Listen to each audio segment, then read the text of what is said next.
आज के एपिसोड की शुरुआत में ट्रेन में अनुपमा एक छोटी सी लड़की को कुछ सामान बेचते हुए देखती है। लड़की दुखी होती है तो अनुपमा उससे पूछती है कि वह इतनी परेशान क्यों है। लड़की बताती है कि उसकी परीक्षा है और उसे सामान भी बेचना है, लेकिन दुख की बात ये है कि कोई उसका सामान नहीं खरीदता, सब बस टाइम पास करते हैं। अनुपमा का दिल पिघल जाता है और वह तय करती है कि वह इस लड़की की मदद करेगी। अनुपमा ट्रेन में उस लड़की का सामान लेकर बेचने लगती है। एक औरत उससे पूछती है कि क्या अनुपमा ने कोई नया बिजनेस शुरू किया है। अनुपमा मुस्कुराकर बताती है कि यह उसका नहीं, इस बच्ची का है। इस बच्ची को पढ़ाई करनी है, इसीलिए वह उसकी मदद कर रही है। वह औरत अनुपमा की बातों से प्रभावित होती है और उससे सामान खरीद लेती है। इस तरह ट्रेन में बाकी लोग भी उसका सामान खरीदते हैं। अनुपमा खुश होती है और तभी उसे एक फोन आता है। वह बात करती है और खुशी से भगवान का धन्यवाद करती है। वह कहती है, मैंने किसी की मदद की तो आपने मेरी मदद कर दी। दूसरी ओर किंजल पाखी के कमरे की हालत देखकर हैरान रह जाती है। पाखी चिढ़कर पूछती है कि वह उसके कमरे में क्या कर रही है। किंजल कहती है कि पाखी और ईशानी पूरा दिन कुछ नहीं करती और उनका कमरा गंदगी का अड्डा बन गया है। पाखी उसे टोकती है और ताना मारती है कि ज्यादा अमीर जमाई मिल गया है तो अकड़ मत दिखाओ। मत भूलो कि ईशानी ने राजा को रिजेक्ट किया था, उसका फायदा। पाखी ताना मारते हुए कहती है कि ज्यादा महान बनने की कोशिश मत करो। अगर तू प्रार्थना नहीं भी करेगी तो भी ईशानी को अमीर लड़का मिल ही जाएगा। वह ये भी कह देती है कि शादी के बाद वह ईशानी के साथ शिफ्ट हो जाएगी। किंजल हैरान हो जाती है और कहती है कि जो करना है करो, लेकिन पहले कमरा साफ करो। पाखी फिर ताना मारती है कि तुम मेरी मम्मी बनने की कोशिश मत करो। किंजल गुस्से में वहां से चली जाती है। दूसरी ओर अंश प्रार्थना की चिंता में होता है तो बाबूजी उसे शांत रहने को कहते हैं। तभी अंश को अस्पताल से कॉल आता है और पता चलता है कि प्रार्थना अस्पताल में है। वह बिना देर किए उसे देखने निकल पड़ता है। अनुपमा उस लड़की को सारे पैसे देकर उसकी मदद करती है। वह लड़की अनुपमा को धन्यवाद कहती है। ट्रेन में मौजूद महिलाएं अनुपमा की तारीफ करती हैं कि दुनिया ऐसे अच्छे लोगों की वजह से ही चल रही है। इधर अंश और बाकी लोग अस्पताल पहुंचते हैं। अंश प्रार्थना को देखकर भावुक हो जाता है। अंश और बाबूजी प्रार्थना से उसकी हालत का कारण पूछते हैं। अंश को गौतम पर शक होता है तो प्रार्थना सहमति देती है। अंश गुस्से में गौतम के पास जाने लगता है तो प्रार्थना उसे रोक लेती है। वह अंश को शांत रहने के लिए कहती है। लीला प्रार्थना से कहती है कि तुम हमें लिखकर दो कि अगर तुम्हें कुछ हो गया तो हम जिम्मेदार नहीं होंगे। इस बात पर सभी लीला पर गुस्सा करते हैं। तभी अंश फैसला करता है कि या तो वह प्रार्थना को घर लेकर आएगा या फिर खुद भी उसके साथ घर छोड़ देगा।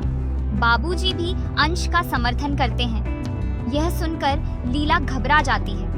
उसे लगने लगता है कि अंश को प्रार्थना से इतना लगाव क्यों है, कहीं यह बच्चा अंश का ही तो नहीं है। दूसरी ओर अनुपमा पवार हाउस पहुंचती है।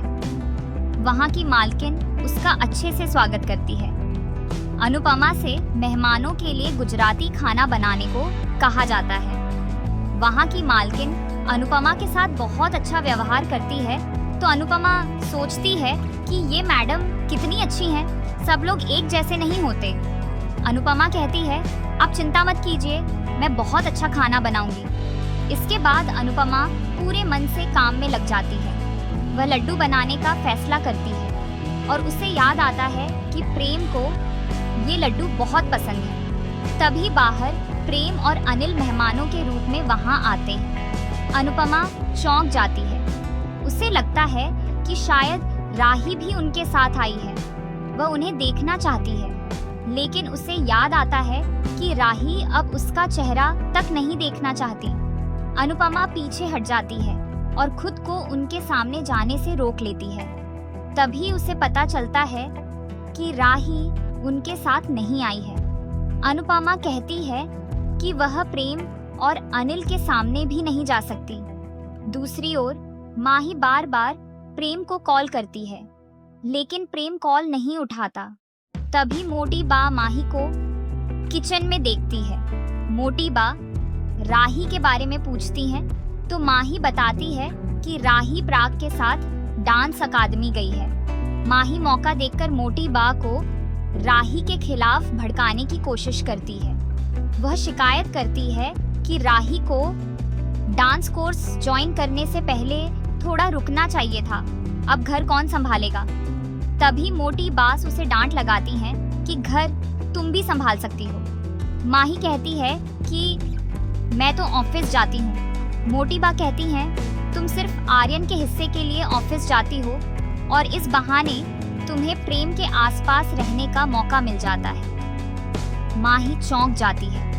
मोटी बा उसे साफ चेतावनी देती हैं कि राही और प्रेम के बीच मत आओ और मुझे राही के खिलाफ भड़काने की कोशिश मत करो। माही हैरान रह जाती है। मोटी बा के जाने के बाद माही सोचती है कि जब तक मोटी बा है वह अपने इरादों में कामयाब नहीं हो पाएगी। दूसरी ओर अनुपमा की चिंता बढ़ जाती है कि कहीं प्रेम खाने के स्वाद से पहचान न ले कि ये खाना उसी ने बनाया है। तभी उसे पुराने दिन याद आते हैं जब अनुपमा ने सारा खाना प्रेम की पसंद का बनाया होता है और राही इससे नाराज हो जाती थी। उसे प्रेम से जलन होती थी। तीनों में हंसी मजाक होता है। प्रेम और अनुपमा मिलकर राही को छेड़ते थे। अनुपमा ये सब याद करके भावुक हो जाती है। दूसरी तरफ अंश प्रार्थना से कहता है कि उसे कुछ दिनों की छुट्टी ले लेनी चाहिए, लेकिन प्रार्थना मना कर देती है और कहती है कि अब उस पर बच्चे की जिम्मेदारी भी है और उसे डिलीवरी के समय छुट्टी लेनी होगी, इसीलिए वह अब भी छुट्टी नहीं ले सकती। प्रार्थना अंश को एक लिस्ट दिखाती है जिसमें बच्चे की डिलीवरी से जुड़ी सारी खर्चों की जानकारी होती है। वह कहती है कि गौतम के डर से वह काम छोड़ नहीं सकती। अंश उसे पुलिस में शिकायत दर्ज कराने की सलाह देता है। प्रार्थना इस सलाह से सहमत हो जाती है। अंश कहता है, क्या हम अब भी पुलिस स्टेशन चलें? प्रार्थना मना कर देती है और कहती है कि अभी मैंने दवा ली है और मुझे नींद आ रही है। अंश दुखी होता है और जाते जाते कहता है, मुझे पता है तुम चिंता में हो, लेकिन तुम चिंता मत करो, मैं तुम्हारे साथ हूँ। दूसरी ओर अनुपमा प्रेम की बातें सुनती है। प्रेम बताता है कि ख्याति की मानसिक स्थिति अभी ठीक नहीं है और उसे पैनिक अटैक आते हैं। अनुपमा को ख्याति के गुस्से की याद आती है। बाहर प्राग के बारे में चर्चा होती है और घर का मालिक कहता है कि किसी ने नहीं सोचा था कि प्राग जी जैसे इतने बड़े बिजनेसमैन काम छोड़ देंगे। अनिल दुखी होकर कहता है कि उन्हें देखकर तो लगता ही नहीं कि वह वही प्राग कोठारी हैं जो कभी बिजनेस की दुनिया के बादशाह हुआ करते थे। प्रेम कहता है कि आर्यन के जाने के बाद पूरे परिवार पर असर पड़ा है।